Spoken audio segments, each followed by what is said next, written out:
Assalamualaikum warahmatullahi wabarakatuh.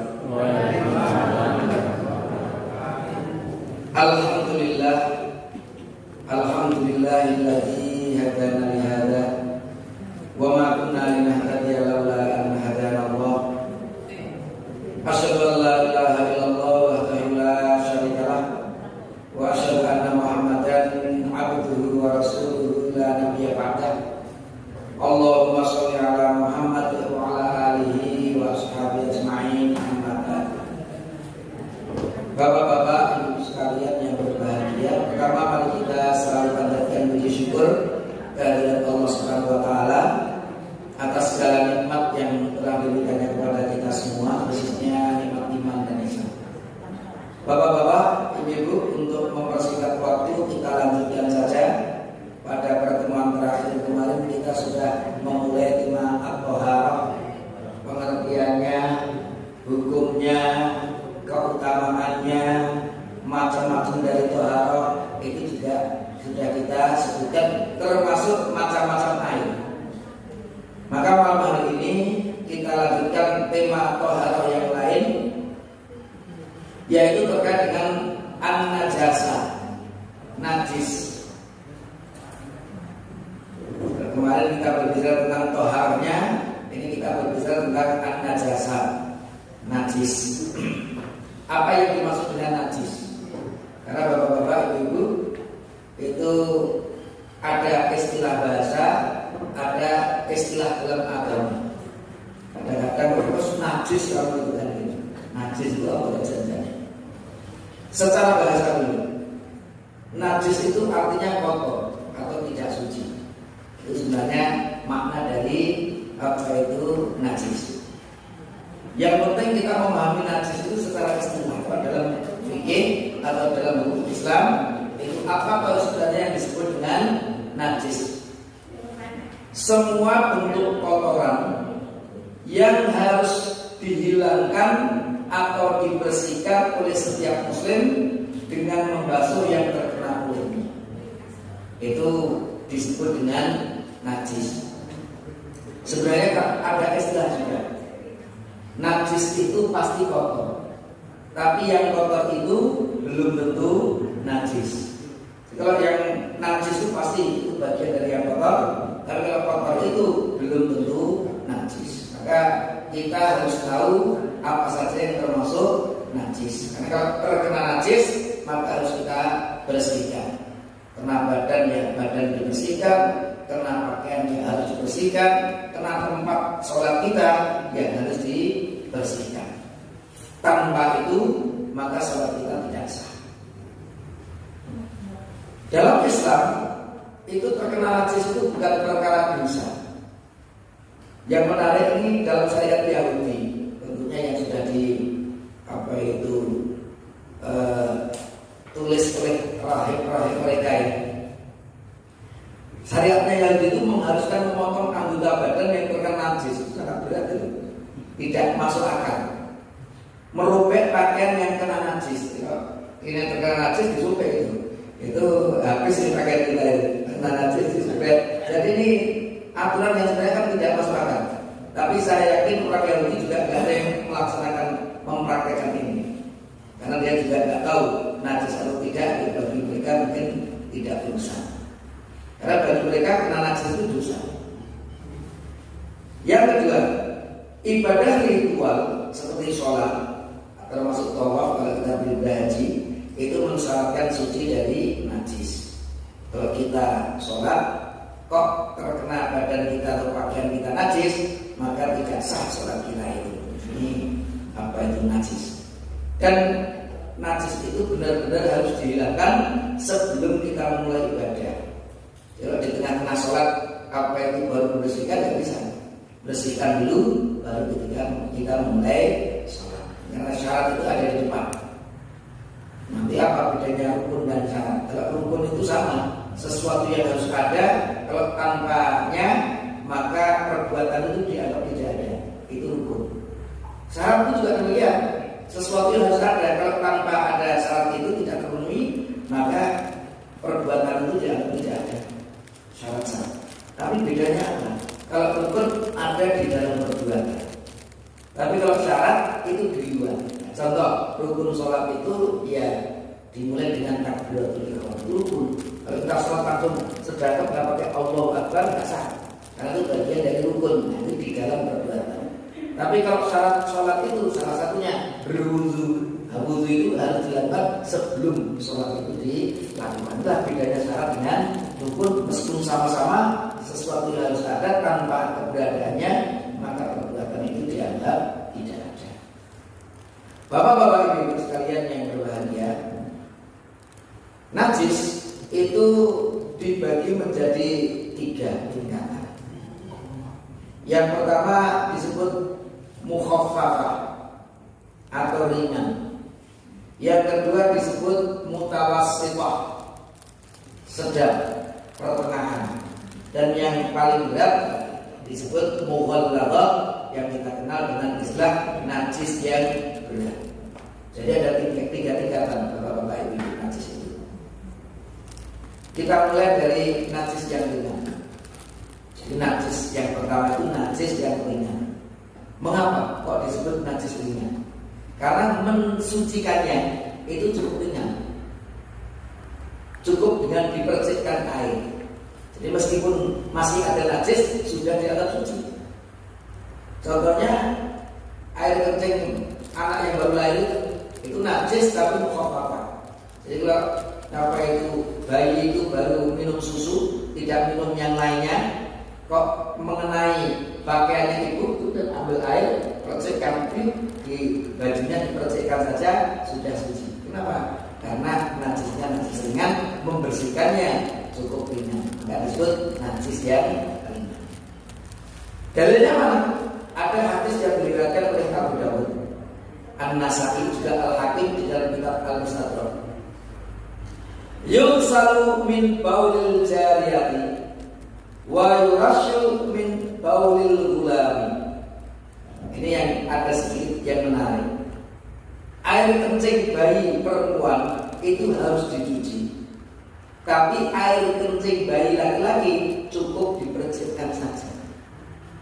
Perempuan dengan laki-laki dibedakan di dalam hadis yang diriwayatkan oleh Abu Dawud, An-Nasa'i dan Al-Hakim. Apa yang dimaksud dengan bayi yang belum mengkonsumsi makanan? Memang ada perdebatan. Kalau bayi itu ya selain susu juga sudah yang lain-lain, ya sosok ya kayak pisang kan itu lah, yang masih lembut-lembut itu, atau jenang apa itu, bubur atau itu bagaimana itu? Kalau kita lihat yang dimaksud bayi yang cukup dipercikkan saja, itu bayi laki-laki yang masih konsumsi utamanya itu susu, meskipun bercampur dengan yang lainnya, tapi utamanya tetap susu ASI. Tapi kalau susu ASI itu hanya pelengkap saja, mungkin hanya 15% saja, tapi yang 75% sudah asupannya bukan ASI, maka ini sudah tidak menjadi najis yang ringan, tapi najisnya najis yang selanjutnya yang lebih berat, yaitu najis sedang. Itu yang terkait dengan kencing bayi. Kalau laki-laki cukup dibersihkan, tapi kalau bayi perempuan tetap dibasuh. Ini bedanya bayi laki-laki dan perempuan. Hikmahnya itu bisa bermacam-macam. Yang kedua, najis berat. Kita sebutkan yang berat dulu. Mengapa kok disebut najis itu berat? Karena mensucikannya itu cukup berat. Kalau yang ringan dipercikkan saja sudah, percik diambil air, percikkan sudah dianggap suci. Tapi yang berat ini tidak cukup hilang warna, rasa dan aroma, harus dengan cara khusus, yaitu dilakukan sebanyak 7 kali. Jadi cara membersihkannya diulang-ulang sampai 7 kali. Dalilnya hadis sahih diriwayatkan oleh Muslim. Tahuru ina'i ahadikum, sucinya wadah. Ina itu wadah, bisa ember kalau begitu ya. Ahadikum, salah satu dari kalian, idza walagha fihi kalbu, apabila diminum oleh anjing. Walagha itu sebenarnya dijilat. menjilat, tapi dibahasakan diminum. Karena memang anjing itu minumnya jilat-jilat, bukan ketika gelek tidak. Kalau anjing jilat-jilat, maka kata walaba itu sebenarnya makna bahasanya menjilat, tapi maksudnya meminum. Kalau diminum anjing, minumnya dengan jilat-jilat tadi. An yaghsilahu sab'a marrat, hendaknya dicuci 7 kali. Nah, jadi mengapa berat? Karena harus 7 kali mencucinya. Yang menarik, ada beberapa riwayat. Ulahuna itu artinya yang pertama, biturabi dengan tanah atau debu. Jadi ada riwayat Muslim 7 kali itu yang pertama dengan debu.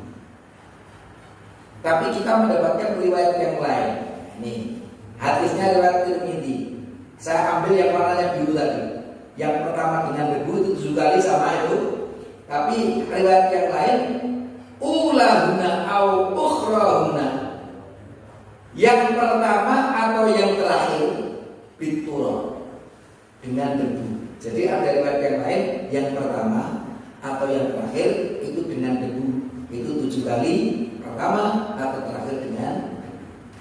Tapi ada riwayat yang lain lagi Bapak-bapak Ibu. Maka kalau nanti ulama itu kadang-kadang berbeda dahulu, itu mungkin karena hadis belum terkumpul secara sempurna seperti saat ini. Karena waktu itu kodifikasi hadis kan mengalami perkembangan. Banyak ulama yang sudah mendengar hadis, tapi banyak ulama yang belum mendengar hadis. Maka sebenarnya Bapak-bapak Ibu, zaman kita itu sebenarnya kita sudah diberikan modal yang luar biasa dari para ulama kita terkait dengan hadis itu. Kita tinggal baca itu kitabnya. Bukhari, Muslim, Abu Dawud, At-Tirmidzi, An-Nasai, Ibnu Majah, Ad-Darqutni, Al-Hakim, Ad-Darimi, Ibn Hibban, gitu. Itu banyak sekali kita hadis, termasuk Musnad Ahmad. Itu kita tinggal buka saja. Kalau dulu para ulama, Imam Ahmad bin Hanbal itu biasa itu nyari dengar hadis baru, tapi dari luar kota atau luar negeri begitu ya. Itu menempuh perjalanan panjang untuk apa? Untuk hanya mencari satu hadis saja. Padahal kalau kita sekarang browsing hadis itu di internet, kalau langsung googling itu langsung ketemu. Itulah sebenarnya kita itu sangat dimudahkan. Dengan ilmu dan teknologi, belajar agama itu sebenarnya semakin mudah dan juga semakin murah. Tidak perlu beli buku-bukunya yang mahal itu. Saya di Timur Tengah itu ketika pulang bawa banyak kitab-kitab fikih. Saya sebenarnya kalau mampir ke rumah nanti tak jajar itu, tapi sekarang tidak pernah saya buka. Kenapa? Karena ada yang lebih mudah memakainya. Ini kita browsing langsung di sini aja ada. Semuanya ada Maktabah Samilah, ada 14 giga, ada 6.000 kitab itu ya. Kalau di perpustakaan itu tempat ini menghabiskan satu ruang ini, tapi cukup dimasukkan di sini, browsing langsung ketemu. Itu mudah sekali sekarang belajar agama. Nah ini ternyata setelah kita kumpulkan hadis-hadis itu, ada hadis yang ketiga lagi. Ini yang apa itu menarik? Dauna biturab. Kalau dauna itu salah satunya. Jadi 7 kali itu ada riwayat yang pertama dengan debu, ada riwayat yang pertama atau yang terakhir dengan debu, tapi ada riwayat salah satunya dari 7 kali itu yang penting dengan debu atau tanah.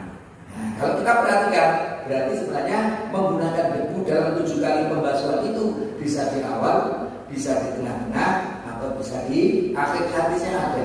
Maka kalau dalam istilah ketarjihan itu, kalau ada beberapa riwayat satu dengan yang lainnya itu bisa saling kumpulkan, ambil titik temunya, berarti boleh di depan, boleh di belakang, atau juga boleh di tengah-tengahnya. Yang penting salah satu pembasuhan itu dengan tanah. Dan di antara hikmahnya memang tanah itu bisa menyerap najis-najis itu tadi, membersihkan. Itulah mengapa disebut najis yang berat, karena membersihkannya berat. Yang ketiga, ini yang nanti kebanyakan najis itu di tataran yang jenis yang ketiga ini, yang mutawassithah, yang tengah-tengah. Mengapa? Ya karena tidak seringan mukhaffafah, tapi juga tidak seberat mughalladah. Maka disebut mutawassithah, ini sedang. Yaitu cukup sekali. Yang penting kalau sudah bersih, dibasuh sekali sudah bersih, cukup. Tapi kalau kita ingin sempurna, kalau 1 kali merasa kurang sempurna, disunahkan 3 kali. Kalau 3 kali merasa kurang sempurna, disunahkan 7 kali. Karena kita 5 kali, 7 kali ganjil. Disunahkan untuk membasuhnya itu dengan ganjil. Itu kesunahan. Kalau 1 kali dari yakin bersih, memang sudah cukup. Apa yang tidak bersih, tidak ada tanda-tanda tersisa, ya sudah cukup. Maka disebut pertengahan. Contoh yang keluar dari kemaluan, baik depan maupun BAB kita, buang air kecil kita, buang air besar kita, itu termasuk najis yang mutawasithah. Dengan sekali basuhan, kalau sudah bersih cukup. Kalau tidak, 3 kali. Kalau tidak yakin, 5 kali. Disunahkannya seperti itu. Lah kalau 2 kali atau 4 kali gimana? Ya tidak ada masalah. Tapi yang utama ganjil. Bahkan ada satu hadis, innallaha witrun yuhibbul witra. Allah itu ganjil, menyukai yang ganjil. 1, 3, 5 pembasuhan seperti itu. Nah, terkait dengan pertengahan, ini bagaimana cara pensuciannya? Yaitu dihilangkan secara fisik, bapak-bapak ibu. Jadi kalau ada apa itu najis mutawasithah, kena BAB itu namanya, dihilangkan secara fisik. Yang dihilangkan itu ada 3 poin: warnanya, rasanya, aromanya. Ini apa itu harus dihilangkan. Metodenya bisa bermacam-macam. Metode untuk membersihkan dari najis yang mutawasithah itu bisa dengan pencucian, bisa dengan penyiraman, bisa dengan penyamakan atau disamak. Disamak itu bukan disamai bukunya itu saja, disamak, ada istilah penyamakan. Pengerikan, dikerik, dikesetkan ke tanah. Jadi juga bisa dikeset-kesetkan ke tanah. Itu beberapa cara kita membersihkan dari najis yang mutawasithah. Kita lihat satu persatu. Pencucian dasarnya mana? Hadis yang diriwayatkan oleh Abu Dawud, An-Nasai dan Al-Hakim. Itu dicuci. Kalau bayi perempuan dicuci. Itu dalil pencucian. Penyiraman. Ini ada satu kisah bapak-bapak ibu-ibu. Hadis yang diriwayatkan oleh Imam Bukhari, Sahih. Ada seorang A'rabi. A'rabi itu orang Arab. Dia bukan Arab, orang asing. Datang fabal fil masjid. Kemudian dia kencing di masjidnya Rasul. Faqama ilaihin nas, maka para sahabat segera bergegas berdiri untuk apa? Untuk menindak ulang Nabi. Lihat Nabi untuk menindaknya. Faqala Nabi. Tapi Rasul bersabda, kira-kira loh, bapak-bapak, kalau ada orang asing masuk masjid kita, jujur nguyuh neng masjid kita, kira-kira apa reaksi kita? Hendesu, royal rame-rame kan gitu loh. Itu sahabat pun juga mau menindak apa itu orang Arab ini tadi. Tapi apa sabda Rasulullah? Da'u. Apa ini? Biarkan saja. Artinya biarkan itu karena mungkin dia belum paham, ya biarkan saja.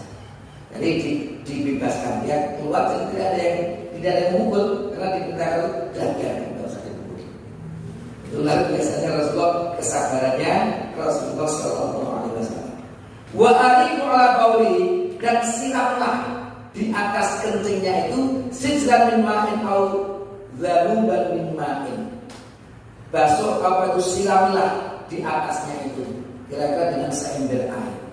Wes juga seember siram cukup.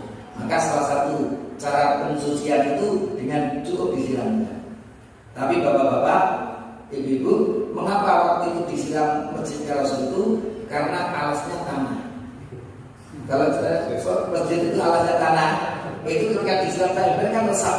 Selesai, siram seember, selesai, cukup. Tapi masjidnya jenengan dia, terapi dia siram seember, masuk untuk kemana-mana. Nah ini tentunya kita maka disinilah pentingnya memahami hadis itu tidak hanya tekstual. Kalau nanti tekstual aja, loh Rasul kan Mengajarnya kan nyiram seember, tak siram seember, tapi kan medianya beda. Di tempatnya Rasul itu medianya tanah, disiram seember itu resep langsung, ambles. Nah, di masjid kita disiram dengan dalil ini, malah rokok itu. Tentunya penanganannya berbeda. Baju siram tapi rokok supaya ini tadi hilang. Tadi warnanya, rasanya, aromanya itu benar-benar hilang dari lantai atau keramik masjid kita. Inilah cara memahami hadis secara kontekstual itu seperti namanya. Ini tekstualnya seperti ini, tapi kontekstual keadaan yang berbeda itu juga penanganannya pun bisa berbeda. Nah, apa itu diantara memahami hadis secara kontekstual? Penyamakan yang ketiga bisa dengan cara disamak untuk membersihkan najis yang mutawasithah tadi. Rasul bersabda, "Idza tubighal ihab", apabila kulit al-ihab itu kulit telah disamak, faqad tahura, maka telah menjadi suci. Jadi kulit yang asalnya najis ini yang kalau disamak maka bisa berubah menjadi suci. Artinya apa? Ini ada kenajisan yang mutawasithah sehingga untuk disamak. Bapak-bapak, ibu, hadis ini juga harus dipahami dengan benar. Apa maksudnya kulit yang harus disamak untuk mensucikannya dengan disamak? Ini maksudnya bapak-bapak, ibu, bukan kulit kambing yang kita sembelih itu najis, tidak. Kalau kambing itu kita sembelih dengan syar'i, maka kulitnya itu bukan kulit bangkai, tapi ini kulit yang suci, tidak ada masalah. Tapi kalau kambing kita itu kepelindes mobil mati, kambingnya kepelindes mobil mati kan tidak disembelih, mati ketabrak mati. Nah itu kan bangkai ini. Dagingnya tidak bisa dimanfaatkan karena bangkai ini tidak, hukumnya haram dikonsumsi. Tapi ternyata kulitnya masih bisa diselamatkan. Yaitu dengan cara apa? Disamak. Dan kulit yang asalnya najis karena dibangkai kan, itu setelah disamak maka menjadi suci. Artinya apa? Kulit ini berasal dari kulit hewan yang asalnya halal untuk dikonsumsi, seperti kambing dan sapi. Lah kalau kulit itu kulit babi, lah buat disamak ping 1000, itu tetap najis, tidak akan berubah menjadi suci. Ini yang harus kita pahami. Karena ini tadi apabila kulit bangkai itu sudah disamak maka telah menjadi suci. Ini artinya asalnya ini memang suci, tapi karena tidak disembelih dengan benar atau mati dengan tidak disembelih, maka tetap bisa diselamatkan, yaitu dengan cara disamak menjadi suci kembali. Ya, itulah kurang lebih makna dari penyamakan. Lalu bagaimana cara menyamak itu? Nah, itu bapak-bapak ibu. Mohon maaf, secara praktis saya juga belum pernah menyamak itu. Artinya menyamak kulit yang asalnya kulit bangkai itu tadi. Tapi secara teori, karena saya juga belum pernah mempraktekkan. Menyamak kulit itu satu, dengan cara dicukur semua bulu-bulu atau dibersihkan. Dicukur atau dibersihkan segala urat-urat dan lendir-lendir daging dan lemak yang melekat pada kulit. Itu dibersihkan dulu. Itu tahapan yang pertama. Tahapan yang kedua, kemudian direndam kulit itu dengan air yang bercampur dengan benda-benda yang menjadi alat penyamak. Contohnya cuka, sehingga hilang segala lemak-lemak daging dan lendir-lendir yang melekat di kulit tadi.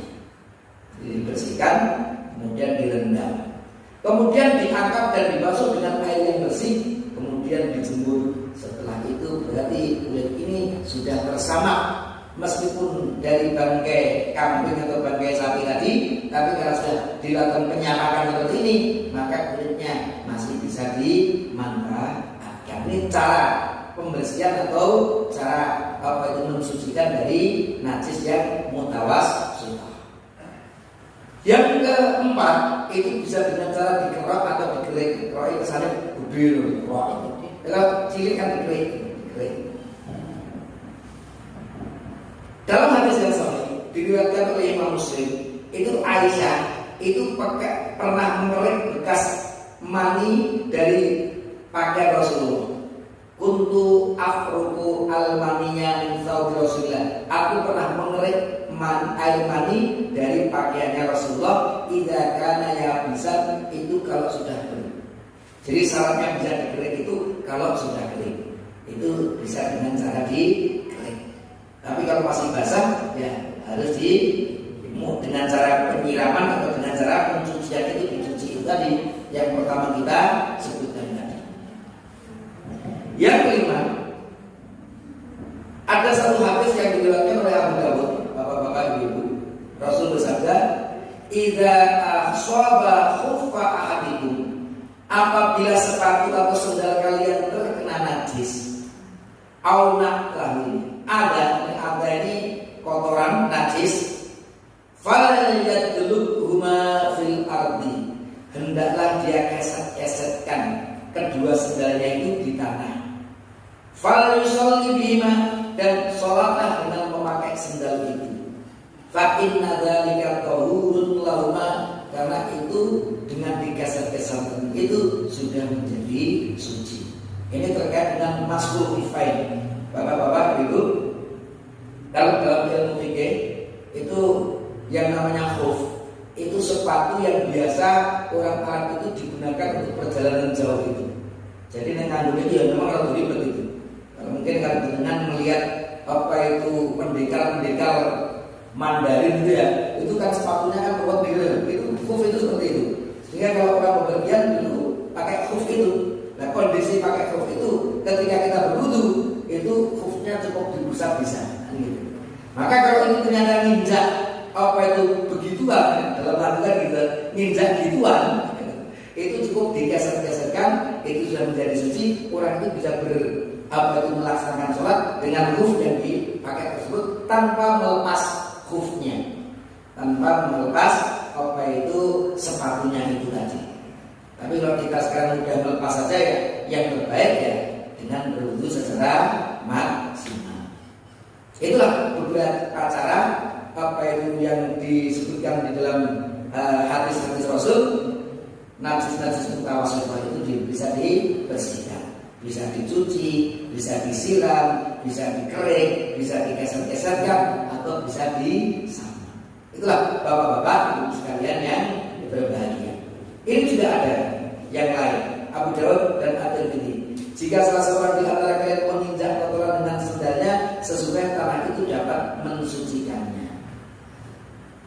Itulah apa itu yang disebut dengan najis, dan juga macam-macam najis dari yang ringan, sedang, dan apa itu berat.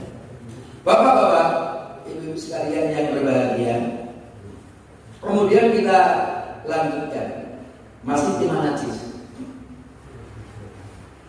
Temanya masih terkait dengan najis. Yang dihukumi najis atau an-najasah. Sekarang pertanyaannya, apa saja yang dihukumi najis? Yang termasuk najis itu apa saja? Bapak-bapak, ibu, mengapa kita perlu mengkaji khusus tentang an-najasah? Karena prinsipnya benda itu tidak najis, kecuali kalau agama kita lewat lisan Rasul atau langsung dari Allah menyebut itu najis, maka baru disebut itu najis. Karena penanganannya khusus. Karena saya katakan tidak semua kotoran itu najis, tapi najis itu yang dianggap kotor. Kalau yang dianggap kotor belum tentu najis. Maka untuk mengetahui itu najis atau tidak harus ada dalil. Kalau orang tidak bisa menunjukkan dalil bahwa itu najis, berarti asalnya tidak najis. Jadi benda-benda, barang-barang itu asalnya suci, asalnya tidak najis. Kecuali yang disebut oleh agama itu termasuk najis, maka barulah kita sebut najis. Itu yang harus kita pahami dasarnya. Lalu dalil-dalil terkait kenajisan itu apa saja? Maka kita masukkan yang masuk najis, termasuk najis itu apa saja. Yang pertama dan langsung kedua itu air kencing dan kotoran manusia. Itu tidak diperdebatkan oleh para ulama. Dalilnya sudah jelas diriwayatkan oleh Imam Al-Bukhari. Ini tidak perlu dibahas bahwa air kencing kita, kotoran manusia itu adalah najis. Ini termasuk najis yang mutawasithah. Yang ketiga dan keempat, apa yang termasuk najis? Air madi dan air wadi. Bapak-bapak, yang keluar dari kubul depan, bagian depan kita itu ada 4 macam. Yang satu air kencing, yang kedua air madi, yang ketiga air wadi, yang keempat air mani. Yang najis tadi disebutkan kencing satu, yang kedua air madi. Air madi itu kita tentunya juga sudah mengenal air yang disebut air madi itu yang bening dan itu melur rakas itu, orang pedot itu namanya air madi. Biasanya kalau seseorang syahwatnya muncul itu keluar air yang bening itu disebut air madi. Jadi kalau keluar air yang bening ini maka harus dibersihkan karena ini najis. Kalau terkena badan kita dibersihkan. Terkena pakaian kita dibersihkan. Membersihkannya tidak harus dicuci orang suka, boleh dilokalisir. Makanya masuk ke kamar mandi, ketok, loh, ini kan bunder ini, saya kena apa itu air mandi itu, ini bunder sih ketok, dilokalisir, apa itu lipat begitu, dibersihkan, yang tempat yang kena itu, yang penting di apa itu cuci sudah cukup. Tapi nenek rumah sudah apa, ya kena air mandi ya sudah dicuci sekalian boleh. Tapi kalau kadang-kadang itu dalam perjalanan boleh saja kan gamel, padahal kena air mandi kan gitu, ya sudah. Apa itu masuk ke toilet, dilokalisir tadi ada basah kena air mati tadi, yang kena itu pokoknya dibersihkan, kemudian dipakai lagi, peres, pakai lagi, bisa. Ini kena air mati. Yang ketiga, air wadi. Air wadi itu biasanya kalau seseorang itu mengalami kelelahan, sakit berat itu kadang-kadang otomatis nanti keluar air wadi. Air wadi itu ya sejenis apa itu cairan tapi becek. Jadi itu kalau kita pegang itu plek kayak kelep, kemudian kalau itu langsung putus, warnanya agak becek bercak putih. Nah itu namanya air wadi. Ini juga najis. Kalau terkena badan bersihkan, kena pakaian kita bersihkan sebelum kita wudu dan sholat. Itu harus dibersihkan dulu, baru kita mulai wudu kalau kita ingin sholat. Itulah air mati dan wadi yang najis. Tapi yang menarik sebenarnya air mani. Air mani itu tidak termasuk yang najis. Jadi air mani itu tidak termasuk najis. Tidak perlu saya jelaskan, semuanya sudah paham. Ini air ini suci, tapi kalau keluar maka mewajibkan mandi. Tapi air mani itu suci, tapi kalau keluar mewajibkan mandi. Mengapa? Walaqad karramna bani Adam. Telah kami muliakan anak-anak Adam. Bapak-bapak, ibu, kalau air mani itu najis, berarti kita itu semuanya najis. Karena air mani semuanya itu berasal dari air mani itu, maka air maninya itu suci. Manusia itu sudah dimuliakan oleh Allah Subhanahu wa Ta'ala. Tapi kalau keluar mewajibkan mandi. Nah, itu kurang lebih yang kita maksudnya. Yang kelima, darah haid ini juga termasuk najis. Artinya kalau seorang wanita dalam keadaan haid itu kalau terkena badannya ya harus dibersihkan, terkena pakaiannya harus dibersihkan. Tadi ada 3 hal tadi, warnanya, rasanya, kemudian aromanya. Tapi kalau ternyata sudah dibersihkan berkali-kali, warnanya itu hilang, itu para ulama menyebut sudah usaha maksimal, tidak bisa hilang, dimaksud. Tapi sudah melalui proses maksimal di dalam membersihkannya. Itu yang terkait dengan apa itu perubahan hilangnya warna, rasa atau aroma itu. Ini tahutu summa taqrusu bil ma'i summa tadhahu summa tusalli fihi. Jadi Asma berkata, datang seorang wanita kepada Nabi berkata, salah satu dari kami pakaiannya terkena haid. Apa yang harus dilakukan oleh Rasul?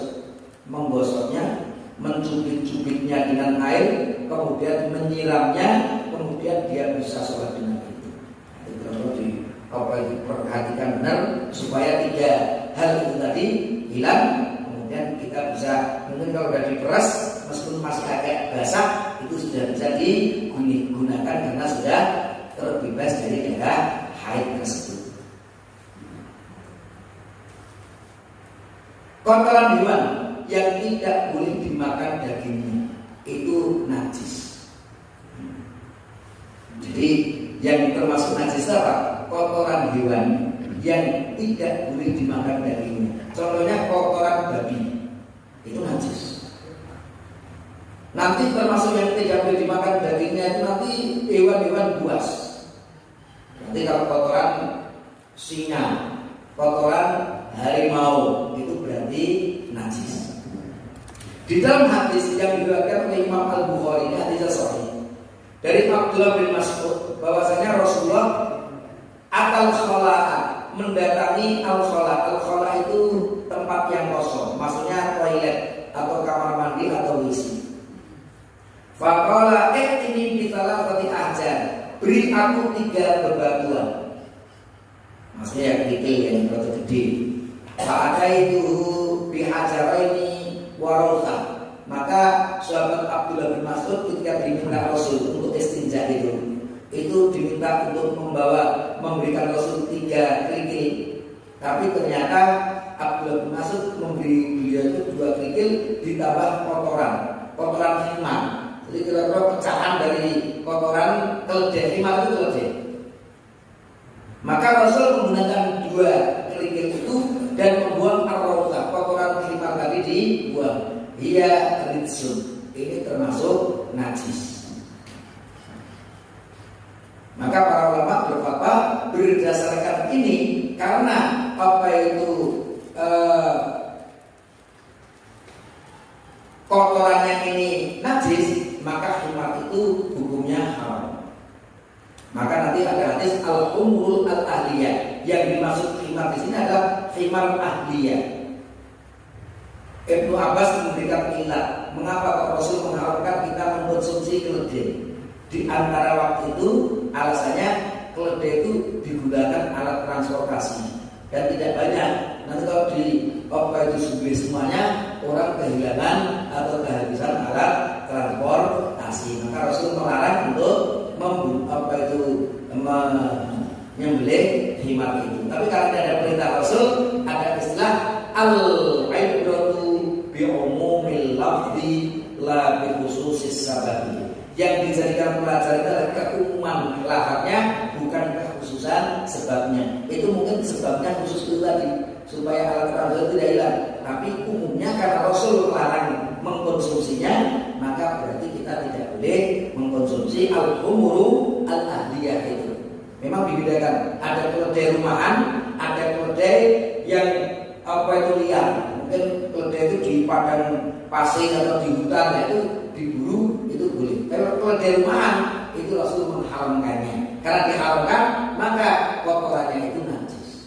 Artinya bapak-bapak ibu-ibu, berdasarkan kaidah yang ke-6 ini, untuk hewan-hewan yang halal untuk dimakan dagingnya, kotorannya itu tidak termasuk najis. Maka kalau terkena itu telek pitik, itu nggak apa-apa, itu kotor, tapi itu tidak termasuk najis. Jadi kuset-kuset yang kotor kok lemah ini kan dikecek jadi dibersihkan.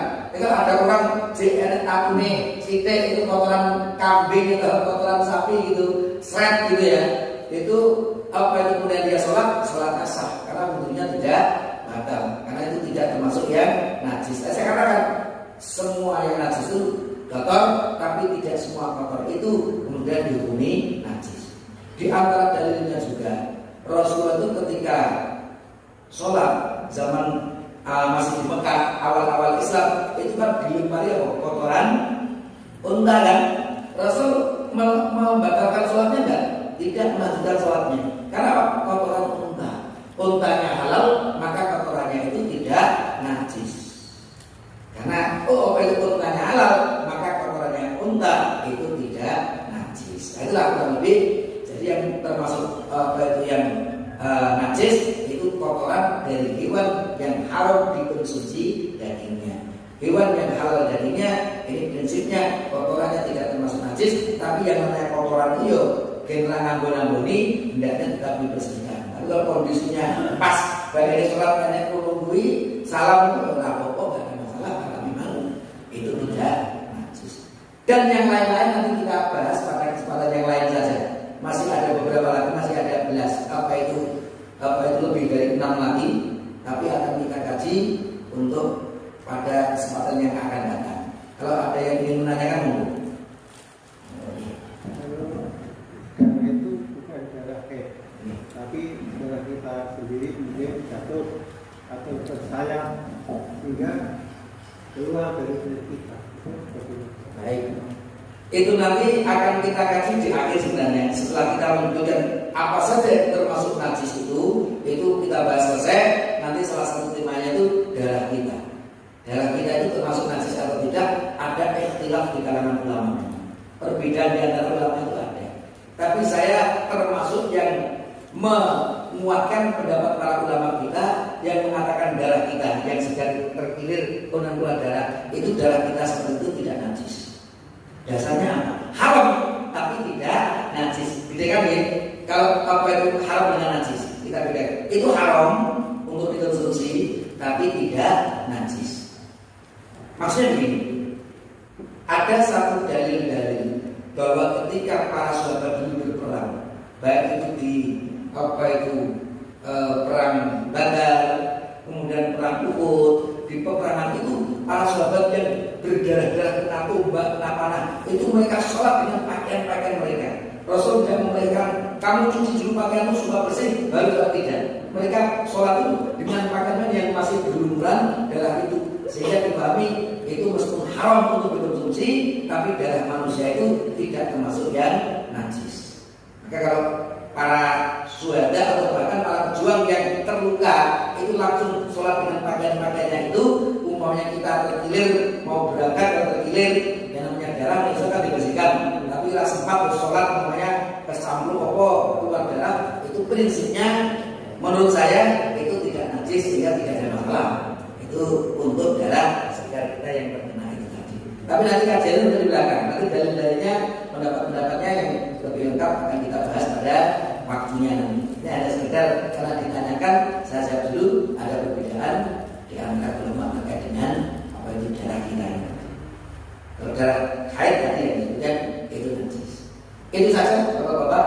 Memang apa itu ya sudah sekitar 1 jam, tapi itu nanti kepanjangan karena kelihatannya masih ada beberapa hal lagi yang perlu dibahas. Mudah-mudahan ada manfaatnya. Nanti yang ketujuh dan yang selanjutnya akan kita bahas pada kesempatan yang lain. Nanti setelah ini nanti juga kita mengkaji tentang wudu, tentang tayamum, tentang mandi wajib dan lain-lain. Baru setelah itu kita masuk ke tema sholat. Itu nanti baru kita masuk ke sholat toharnya beres, memahami, baru kita masuk temanya tentang sholat. Itu kita bahas satu-satu, mudah-mudahan nanti bisa turun. Itu saja yang bisa kami sampaikan.